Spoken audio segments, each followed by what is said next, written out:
차가운 12월 새벽 바람이 서울 강남의 고급 아파트 단지를 휘몰아칩니다. 35층 펜트하우스에서 며느리 수연의 날카로운 목소리가 울려 퍼집니다. 어머님, 나가세요.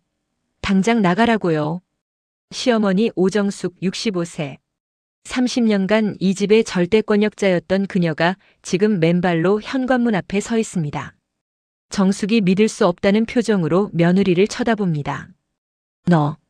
너 미쳤니? 내가 누군지 알고 그런 소리 하는 거야? 수연이 떨리는 목소리로 대답합니다. 네, 압니다. 그동안 저를 괴롭히신 분이시죠. 정숙의 얼굴이 새하얗게 변했습니다. 문 밖으로 내던져진 가방 하나에는 그녀의 모든 소지품이 들어있었습니다. 정숙이 목이 터져라 아들을 불렀지만 우진은 나타나지 않았습니다.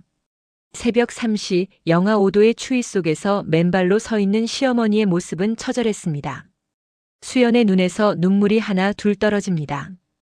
이제 그 대가를 치르실 시간입니다. 시간을 되돌려 7년 전 수연이 이 집의 첫 며느리로 들어온 날부터 지옥 같은 나날이 시작되었습니다. 정숙은 수연을 위아래로 훑어보더니 차가운 미소를 지었습니다. 시집살이가 뭔지 똑똑히 가르쳐줘야겠어. 첫날부터 시작된 끝없는 구박들. 밥 한 끼 제대로 못했다고 야단맞고 설거지가 깨끗하지 않다고 다시 하게 만들고 우진의 속옷까지 손빨래로 해야 했습니다. 매일 아침 6시부터 밤 12시까지 수연에게는 쉴 틈이 없었습니다. 직장을 다니고 싶다고 하자 정숙은 펄쩍 뛰었습니다. 시집 온 년이 무슨 직장? 당장 그만둬. 결혼 6개월 만에 수연은 다니던 회사를 그만둬야 했습니다. 더 잔인한 건 남편 우진의 태도였습니다. 아들 앞에서는 한없이 자상한 어머니, 며느리 앞에서는 악마로 변하는 정숙의 이중적인 모습을 모른 척했습니다. 여보, 우리 엄마가 좀 까다로우시긴 하지만 그냥 조금만 참아줘. 임신 문제로도 끊임없이 압박받았습니다. 아이가 생기지 않자 더욱 심한 구박이 시작됐습니다. 불임이면 이혼해. 우리 집안대를 못 이으면 뭐하러 있어. 그런 날들이 3년이나 계속되었습니다. 드디어 임신 소식을 알렸을 때도 정숙의 구박은 멈추지 않았습니다. 아들이야, 딸이야? 딸이면 필요 없어. 임신 중에도 출산 후에도 정숙은 수연을 괴롭혔습니다. 아이 키우는 것도 간섭하고 심지어 친정어머니가 돌아가셨을 때조차. 장례식? 시집 온 년이 무슨 친정 장례식? 여기 일이 바쁜데. 수연이 무릎을 꿇고 빌었지만 정숙은 들어주지 않았습니다. 싫다고. 여기서 김치 담가야 한다고. 결국 친어머니의 마지막 모습조차 보지 못한 채 수연은 김치를 담그고 있어야 했습니다. 그날 밤 수연은 처음으로 이혼을 생각했습니다. 하지만 아이가 있었고 갈 곳도 없었습니다. 그렇게 또 4년이 흘렀습니다. 그러던 어느 날 수연에게 기적 같은 기회가 찾아왔습니다. 7년 전 다니던 회사 동료에게서 온 전화 한 통이었습니다. 수연아, 우리 회사에서 프리랜서 구하고 있는데 재택근무 가능하거든? 수연은 조심스럽게 일을 시작했습니다. 정숙이 잠든 새벽 시간, 아이가 잠든 밤 시간을 이용해서 말입니다. 한 달 후 정숙이 수연이 컴퓨터 앞에 앉아 있는 걸 발견했지만 다행히 인터넷 쇼핑을 보고 있다고 둘러댈 수 있었습니다. 3개월이 지나자 수연의 실력이 인정받기 시작했습니다. 5월 300만 원, 6개월 후에는 500만 원, 1년 후에는 800만 원의 수입을 올리게 됐습니다. 그동안 수연은 비밀 통장을 만들어 차곤차곤 돈을 모았습니다. 언젠가는 이 집을 나갈 거라는 희망을 품고 말입니다. 2년이 지나자 수연의 통장에는 1억 5천만 원이 모여 있었습니다.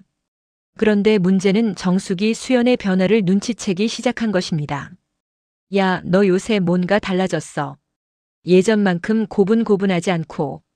정숙은 수연을 더욱 예리하게 관찰하기 시작했습니다. 그리고 마침내 그 결정적인 날이 왔습니다.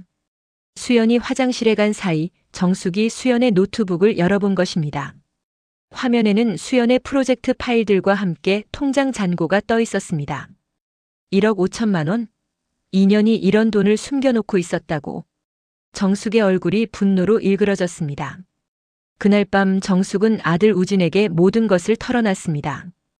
우진아, 내 와이프가 너를 완전히 속이고 있었어. 일하면서 돈 벌어서 혼자 숨겨놨어.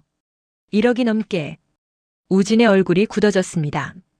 그날 밤 우진이 수연을 추궁했고 수연은 마침내 모든 것을 털어놓기로 결심했습니다. 응, 사실이야. 2년 동안 일해서 돈을 모았어. 그럼 왜 말 안 했어? 말했으면 어머님이 가만히 놔뒀겠어? 그동안 나한테 어떻게 했는지 몰라. 그날 밤 부부는 처음으로 정숙 문제로 크게 싸웠습니다. 다음 날 아침 정숙은 수연에게 최후 통첩을 날렸습니다. 야, 이 배신년아. 그 돈 당장 내놔. 어머님, 그건 제가 번 돈이에요. 뭐? 이 집에서 번 돈이 내 돈이야? 다 내 돈이야. 그 순간 수연 안에서 7년간 쌓였던 모든 분노가 폭발했습니다.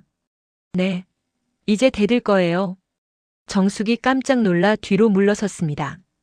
7년 동안 참았어요. 어머님 때문에 친어머니 장례식도 못 갔고 매일 구박당하며 살았어요. 이제 그만해요. 더 이상 못 참겠어요. 정숙이 수연의 뺨을 때리려 했지만 수연이 그녀의 손목을 잡았습니다. 이제 때리지 마세요. 더 이상 맞고 살지 않을 거예요. 그때 우진이 회사에서 급하게 돌아왔습니다. 정숙이 전화로 난리를 쳐서였죠. 수연이 7년간의 서러움을 쏟아내기 시작했습니다. 어머니가 자신에게 어떻게 했는지, 친정어머니 돌아가셨을 때도 장례식을 못 가게 했던 것, 임신했을 때도 구박했던 것, 아이 키우는 것도 간섭했던 것들을 모두 말했습니다. 우진의 얼굴이 점점 굳어졌습니다. 엄마, 그게 사실이에요? 정숙이 당황하며 변명했지만 우진이 처음으로 어머니에게 소리쳤습니다. 엄마, 그동안 수연이한테 너무했어요. 우진아, 내가 지금 엄마한테 그런 말을 하는 거야? 엄마가 잘못했는데 뭘 어쩌라고요? 그날 밤 우진은 수연에게 무릎을 꿇고 사과했습니다. 미안해. 내가 몰랐어. 아니, 알면서도 모른 척했어. 이제 우리만의 집으로 나가자. 엄마랑 떨어져서 살자. 수연의 눈에서 7년 만에 희망의 눈물이 흘렀습니다. 다음 날 우진이 어머니에게 선언했습니다. 엄마, 저희는 이 집을 나가겠습니다. 그런데 여기서 충격적인 진실이 밝혀졌습니다. 엄마, 그런데 이 집 사실 내 명의잖아요. 5년 전에 세금 문제로 제 명의로 바꾼 거 기억 안 나세요? 정숙의 얼굴이 하얗게 변했습니다. 그리고 제가 은행에서 확인해 봤는데 제 통장에서 매달 생활비가 자동이체 되고 있더라고요. 이제 그 자동이체를 끊겠습니다. 어머님도 이제 독립하세요. 그 순간 정숙이 무릎을 꿇었습니다. 우진아, 제발. 엄마 혼자 어떻게 살라고. 어머님, 그동안 수연이가 어머님께 어떤 기분이었는지 이제 아시겠어요? 하지만 이미 늦었습니다. 그날 밤 수연과 우진 그리고 아이는 짐을 싸서 새 아파트로 이사를 갔습니다. 정숙은 혼자 남은 넓은 집에서 처음으로 외로움을 느꼈습니다. 3개월 후 정숙은 작은 원룸으로 이사를 가야 했습니다. 혼자서는 큰 집을 관리할 수도 유지할 수도 없었기 때문이었습니다. 그리고 6개월 후 마침내 정숙이 수연에게 진심으로 사과했습니다. 며느리야. 아니, 수연아. 내가 정말 미안했다. 그동안 너무 심하게 했구나. 수연의 눈에서 눈물이 흘렀습니다. 이제 내가 혼자 살아보니까 알겠어. 얼마나 힘들었을지. 1년 후 정숙은 완전히 달라져 있었습니다. 이제 며느리가 아닌 딸처럼 수연을 대하며 진짜 가족이 되었습니다. 수연도 자신의 사업을 확장해서 작은 회사를 차렸고 우진도 아내를 더욱 아끼게 되었습니다. 그렇게 이 가족은 진정한 화목을 찾았습니다. 때로는 극한의 갈등을 겪어야 진정한 이해와 사랑이 시작되는 법입니다. 5년이 지난 지금 이 가족은 누구보다 화목하게 살고 있습니다. 정숙은 이제 진정한 어른이 되어 며느리를 딸처럼 아끼며 손주들에게는 세상에서 가장 사랑받는 할머니가 되었습니다. 수연아, 정말 고마워. 내가 나를 변화시켜줬어. 어머님, 저도 감사해요. 덕분에 더 강해졌어요. 진정한 가족의 의미를 깨달은 이들의 이야기는 오늘도 계속되고 있습니다.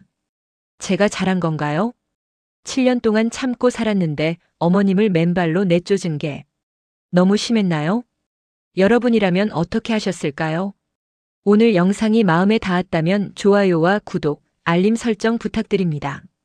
여러분의 관심과 응원이 다음 콘텐츠를 만드는 힘이 됩니다.